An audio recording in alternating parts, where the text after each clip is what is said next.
සමහර ගොවිතැන් කරන මිනිස්සු පුදුමාකාර විදිහට දුක් විඳිනවා.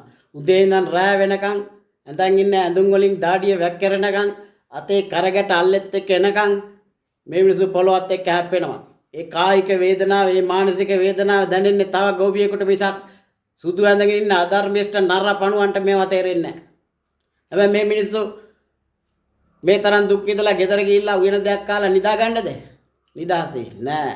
මේ මිනිස්සු එල්ලි වෙනකන් නැයි පෙළවල් උඩ මහා පාරේ නිදාගෙන පුදුම විදියට දුක් විඳලා එල්ලි වෙනකන් ටෝච් ගගහා. හැබැයි මේ අධර්මිෂ්ඨ නර පණුවන්ට මේවා තේරෙන්නේ නැහැ. දශක ගණනාවක් මේ විදියට මේ මිනිස්සු දුක් විඳිනවා. අද සත්තුත් දුක් විඳිනා ඒ විදියට. ඒ තරම් සත්තුත් බෝවීම් වැඩි දශක ගණනාවක් යනකම් මේ ප්‍රශ්නේ උඩු දුවලා තියෙන්නේ. නමුත් මේවට තාමත් විසඳුන්නේ නැහැ.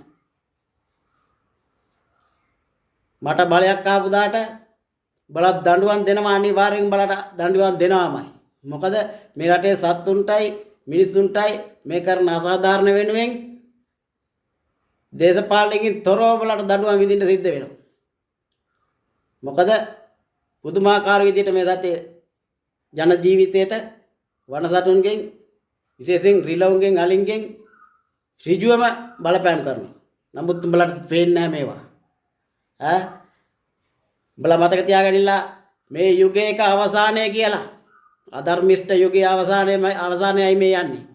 ධර්මිෂ්ඨ යුගයක් එළඹෙනවාමයි. එහෙනම් මේ වීඩියෝ එක බලන සියලු දෙනා මොකද්ද කරන්න ඕනේ? සුපුරුදු පරිදි පොඩි කතරයක් ගාලා එක එක නරපණුවන්ට බලය දෙන වෙනුවට ගාප්පියව ලොකු කතරයක් ඡන්දපත්තිකා පිරෙන්න. අපි ප්‍රශ්න වේදනලා පෙන්නන්න ප්‍රාදේශීය මට්ටමින් ග්‍රාම සේවා මට්ටමින් බලට බැරි වුණාට